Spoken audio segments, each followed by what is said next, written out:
بسم الله الرحمن الرحيم. عن معاذ بن جبل رضي الله تعالى عنه قال قال رسول الله صلى الله تعالى عليه وسلم في الحديث: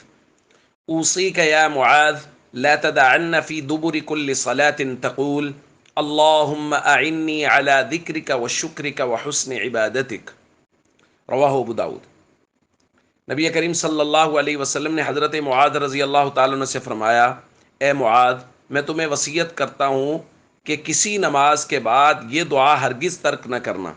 اور دعا فرمائی: اللہم اعنی علی ذکرک و شکرک و حسن عبادتک، کہ اے اللہ اپنا ذکر کرنے، شکر کرنے اور بہترین انداز میں اپنی عبادت کرنے میں میری مدد فرما۔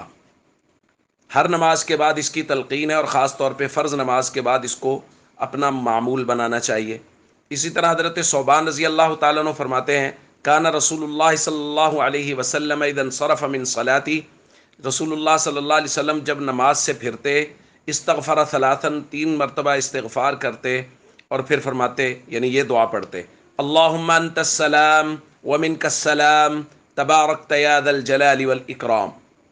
اسی طرح حضرت مغیرہ ابن شعبہ رضی اللہ تعالیٰ عنہ روایت کرتے ہیں: کان رسول اللہ صلی اللہ علیہ وسلم یقول فی دبر کل صلاۃ مکتوبہ، نبی کریم صلی اللہ علیہ وسلم ہر فرض نماز کے بعد یہ کلمات فرماتے تھے: لا الہ الا اللہ وحدہ لا شریک لہ لہ الملک ولہ الحمد وہو علی کل شیء قدیر،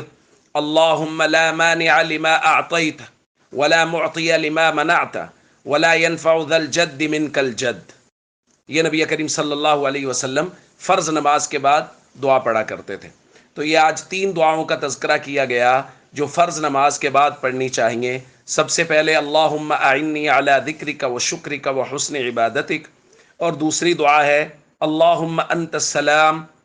ومنک السلام تبارکت یا ذا الجلال والاکرام، اور تیسری دعا نبی کریم صلی اللہ علیہ وسلم پڑھتے تھے: لا الہ الا اللہ وحدہ لا شریک لہ لہ الملک ولہ الحمد وہو علی کل شیء قدیر، اللہم لا مانع لما اعطیت، اے اللہ جس کو تو دینا چاہے کوئی روک نہیں سکتا، ولا معطی لما منعت، اور جس کو تو روکنا چاہے، جسے تو نہ دے اسے کوئی دے نہیں سکتا، ولا ينفع ذا الجد منک الجد، اور کوئی بھی کسی کی مالداری وہ تیرے فیصلے پر کسی طرح کا نفع نہیں دے سکتی۔ تو یہ دعائیں فرض نماز کے بعد ان کا اہتمام کرنا چاہیے۔ السلام علیکم ورحمۃ اللہ وبرکاتہ۔